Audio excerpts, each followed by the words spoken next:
Well, good morning. Back for another early start. You can see the sun starting to colour the sky there behind me. I'm down near Strangford Lough here this morning. I have my floating hide this morning. Long time from being in it. I made a new cover there recently, so I'm down to try it out. Behind me here, there's a wee river runs down into the loch. This is all tidal, obviously. At the minute, the river's low, and there's an estuary type thing here that floods whenever the tide does come in. So the tide, as I say, is low at the minute, but high tide is in a couple of hours time. So I'm getting organised now, floating hide sorted out here, into my waders, out into the water. I can already hear plenty of stuff calling there. You can hear the redshanks calling, curlew, oyster catcher, all that kind of stuff. And there's normally teal and widgeon and whatnot in here as well. So I get organised here, get into the water and settle in for a bit of a wait. And at that stage I'll update you and we'll see what's about. Right, you're going to have problems seeing me, but it's slowly getting later. I'm in the water, set up. And the wee river's still running out.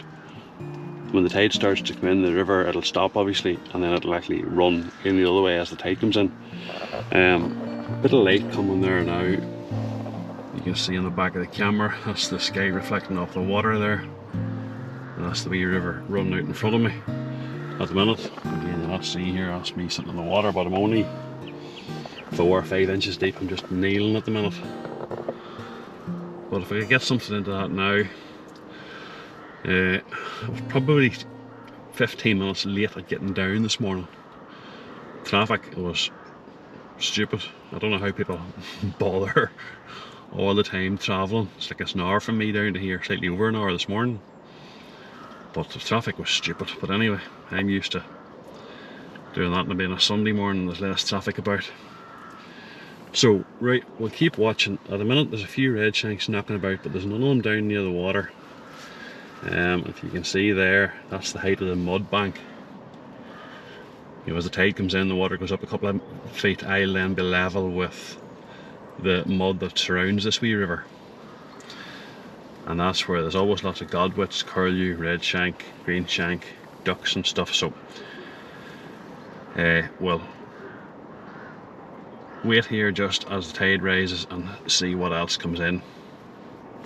What can you see out there? There's out the wee window. No, not really. But, right. When it gets slightly later, I'll update you again. There's a wee bit of stuff starting to come in there now. I think that's maybe the first curlew, and it's just standing up on the bank. There's a couple of redshank come in there somewhere as well. Not sure. That might be them there, is it? It's hard to make out just at the minute. But stuff is starting to turn up, so that's way down to the edge of the water. Oh, there's more there. If they come towards me. But we'll keep watching, see what else turns up. Yeah, that's nice right down the edge of the water. If it would just come closer to me instead of further away. But things are starting to appear. Okay, hopefully things are starting to move a little bit. There's a wee greenshank down at the edge of the water.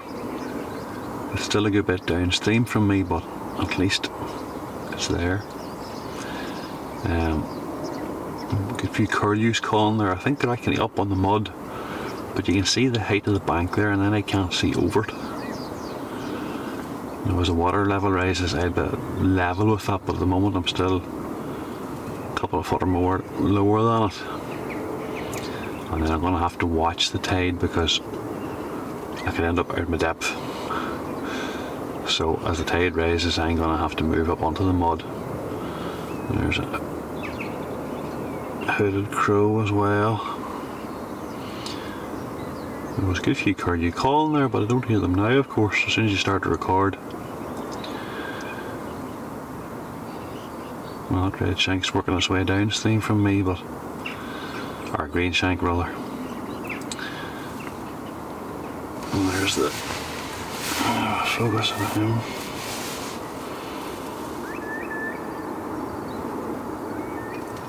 Wandering about looking an easy meal. You hear the curlew stuff calling there.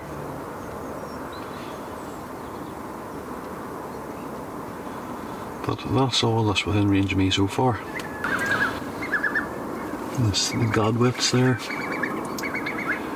If I can keep it in focus. Again, they're up on top of the bank, they're slightly higher than me, but if they would come closer, they'll do me.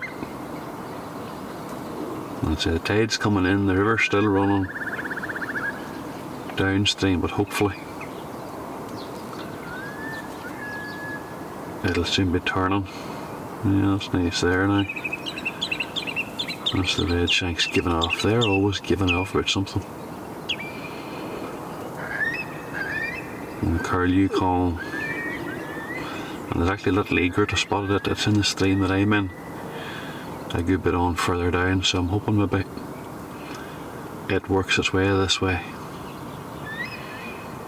But yeah, that's the godwits there. Right.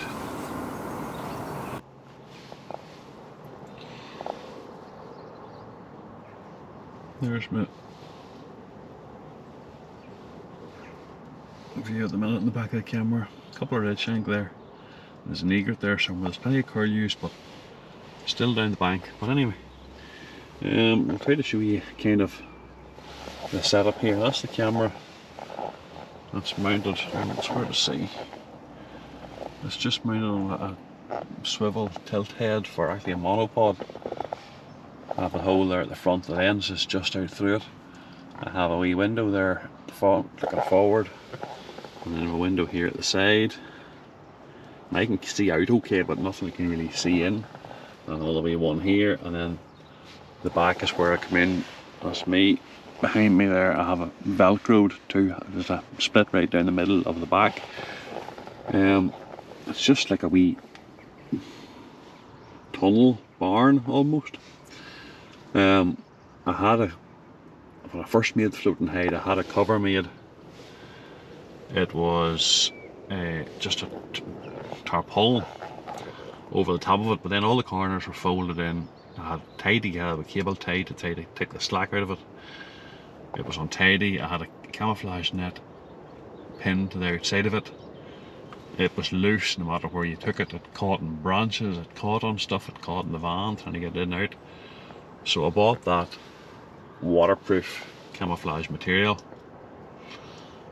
marked it all out. It's only really 3 pieces. The top, it goes right over from one side, right over the top and down to the other side. And then the front and the back, although the back, as I say, it's cut in half and velcroed. So I sewed it on myself just by hand. And actually when I was sewing it, I sewed a camouflage net into the outside of it. So there's places there where you can see the seams where the net is sewn in and sewn through, you know, like, well, it's kind of hard to make out, but that's where the seam is on the inside, and then the camouflage net is sewn into it. And then I just used fabric glue and glued it to the outside here and there. And you can look through the window, you can see the camouflage net on the outside. So it keeps it all nicely together. 4 wee straps here that I sewed onto it as well, and then just screwed the other, so they just snap off 2 on each side. So it's only a matter of snapping the 4 of those off, and the whole cover comes off, and it's easy to pull back over and snapped on again. I did consider making a slightly different floating hide. This is a 4-inch base, but it sits nearly too high. I'm always looking lower. So, you know, it's 4 inches and there's not an inch in the water. It sits up nicely above the water. If you were ever stuck, it'll be good. You could nearly hold onto it and float. But again, I'd like to get lower, and I can get slightly lower here. That's the tilt. I'll just make it out there. It's a couple inches high, but also just have a plate screwed to the base of the hide, you know, the floating part, so I can actually set the camera down into that, and that takes me down 2 inches lower. But you're still dealing with at least 3 inches of the floating height above the water, plus the 2 inches there of that monopod head, plus another 1.5 or 2 inches of the foot of the lens. So certainly you're 8 or 9 inches above the water, and I'd like to be lower. So it's always something to consider. Let me see, I think there's more here. Now there's that red shanks.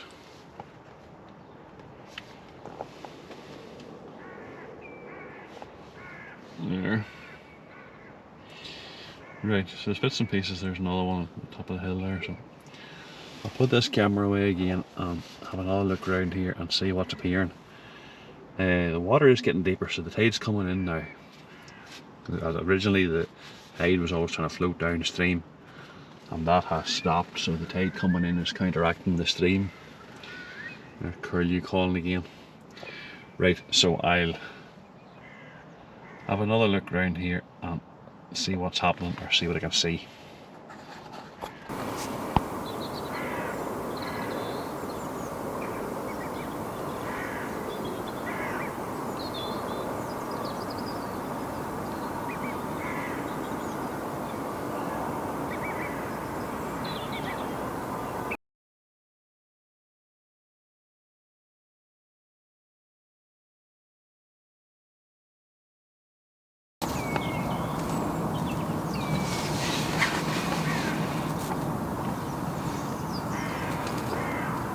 There's a wee red shank walking about.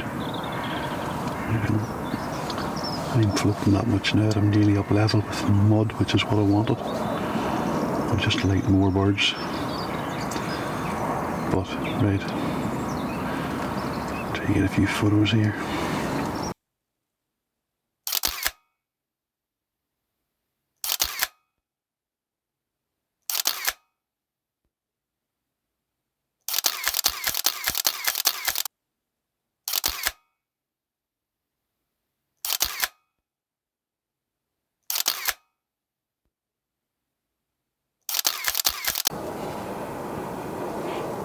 There's a whole pile of godwits there now, and the water's rising now. I'm up to, well, probably 2'6" deep at this stage, so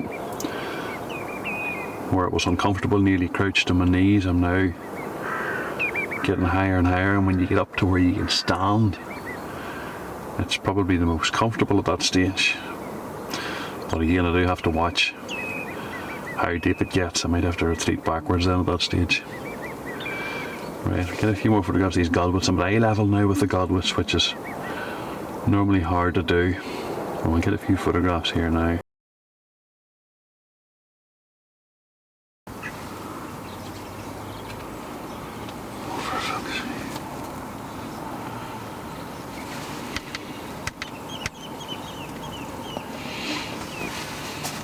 Right, we have a few wee teal now. There's not many, there's 3 or 4 in there somewhere, but I'm just watching them and see where they're going. The last morning I was down here, there was a stack of teal, a stack of widgeon. Could have been 50, no bother in this wee area. But there was also a couple of piles of barley here and there around the edges. And I'm wondering now if somebody was feeding them, not out of the goodness of their heart, but maybe for shooting a few. Because they've been really scarce here this morning. Like even when I arrived before daylight, there was no ducks on this at all. But we have a few there now, so I'll keep an eye on them. There's any amount of godwits there, and there's plenty of red shanks scattered amongst them. There's a heron, but it's still a fair distance away. There was a little egret there at one stage, but I think it's left again. So, right, I'd like to get them teal up close, so I'll keep an eye on them. Keep watching around here and see what, as the teal are nearly going the wrong way, but we'll see what happens. I'll maybe try drifting down slightly closer towards them here as well if I can, but we'll see what happens.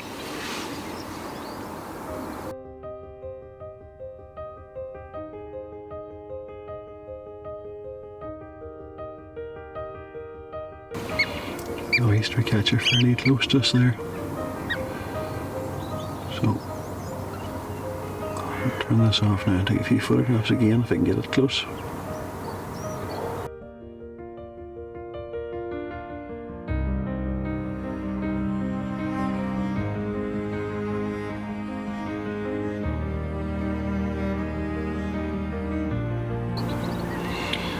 There's a stack of godwits now. The water's flooding over the mud. They're all feeding quickly before it gets too deep. And there's red shanks there in the front as well. And there's a few ducks away in the background there, but I'm not sure if I'm going to get close to them or not. Plenty of godwits there, as you can see. There's a heron napping about there somewhere too, but... Right, we'll give it another few minutes. I'm up now to, well, 6 inches off my maximum depth, so I might have to start moving backwards here and see. But we'll play it by ear.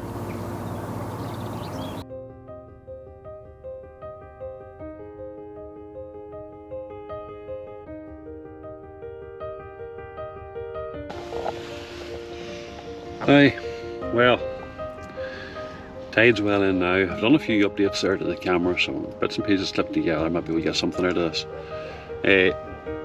Tide's come well in now. I had to move there fairly quickly. I almost got stranded on the wrong side of the stream where the stream runs through. I had to move upstream a good bit to get across the deeper bit to get back to the side where I come in at where the van's just parked. So I'm out on the mud now, but as I know the mud is 3 foot deep here where I am. I'm not far from the bank, so I can easily move back and get out if I have to. Tide's still coming in. A lot of the waders have all disappeared off now. They go to a high tide roost, so they're all away. There's still a heron here around the edges. I'm just watching the camera here because this teal and widgeon now, there's a good wee number of them in. They're not close to me at the minute, but I'm going to hang out here for another half hour, so I'm in no real rush. So I'll hang out for another half hour here and see if anything comes any closer to me. But other than that, breeze has picked up slightly, so it makes it slightly more difficult. The water ripples and the whole hide moves that your camera is strapped to, obviously, so that causes a few issues, but it's not too bad yet. So we'll give it another half hour here anyway and see what else turns up.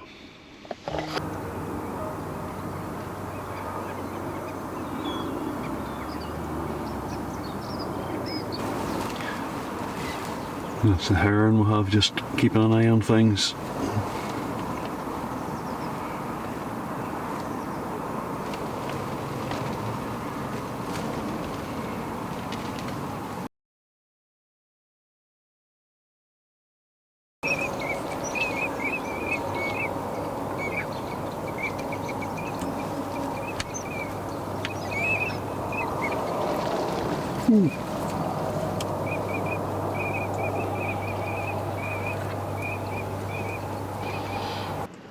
Right, I think I'm going to call it quits. Still a few widgeon and teal and stuff way out there in the distance, but they're not getting any closer and the water's getting colder. It's after 10:30 now. I'm here 2.5 hours or more. I'm standing up to my waist in water. So we'll call it quits at that. I'll add a few photographs and whatnot here at the end. There was nothing really spectacular. Didn't work out the way you'd dream of it hoping or working out, or hope of it working out. Oh, there's a car, isn't it? Oh, it's just 2 cars meeting. I'm quite close to the road here, and I've had 1 or 2 cars slow down and look. I don't think people understand what they're seeing. But anyway, it amuses me. I must show you the outside of the hide here when I get out. I'm probably getting out now. I'm just watching what else is going on there, but I'd hope to get the ducks closer. I'd hope to get curlew. There was a few, but none came close to the edge. Sometimes there be egrets in here. No, only one this morning, and it was nowhere close to me at all. Didn't hang about. I'll maybe try slightly further downstream the next time, closer to where the main part of the bay here is. You always learn from doing these things. It's another couple of weeks now before high tide works out, kind of around that time again. You know, the high tide, sort of an hour and a half after sunrise there, so that you're not waiting all day and the high tide coming and you're getting stuff in a better light. So it's another couple of weeks before that happens, and then depends on the weather and depends on a whole lot of things too. So anyhow, I'll get out and maybe show you the outside of the hide here before I put it back in the van and get warmed up. My feet are cold, my legs are cold standing in water. I'm up now to, well up my midriff kind of, so it's cold when you're standing in it so long. So right, let's get out and we'll show you the outside of this then after that. Right, I forgot the last day to finish this, so I'm at home now. Don't mind the dogs. I meant to show you the outside of the hide, so I forgot all about it. Actually, when I came out of the water, it turned out there's a man and woman across in the house across the road had been watching it. Couldn't understand what the thing in the water was, and then they saw it. And suddenly, as I stood up and carried out of the water, they were kind of shocked to see there was actually somebody inside it, so they came down and were talking to me, and I forgot then to video the wee bit. So that's the outside of the hide. It's only, what, I think it's like 4 foot long, kind of, yeah, 4 foot long, and 2'6" wide. That's the front we're looking at. That's the hole where the lens fits out, and then there's a wee window in behind that. As you can see, it all covered in camouflage net, which is glued every so often to the camouflage cover behind it. It's waterproof, but I'm never going to need waterproof. And that's the Velcro door down the back of it, and it opens up to let you in. And I'll pull these 2 clips off just to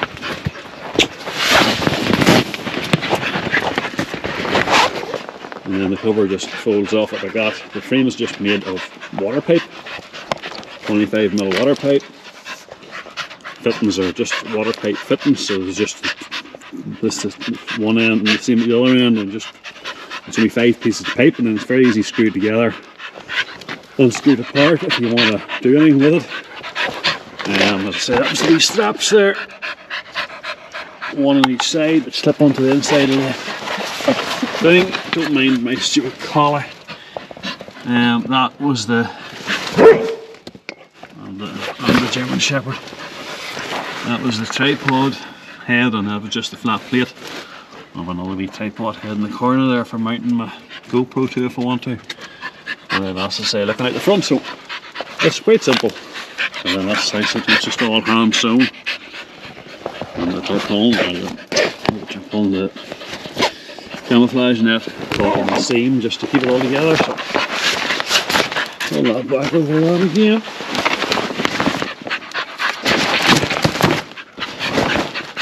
And that's as simple as that. Back together again. And it's handy taking apart like that. There's different times I've used it with my kayak.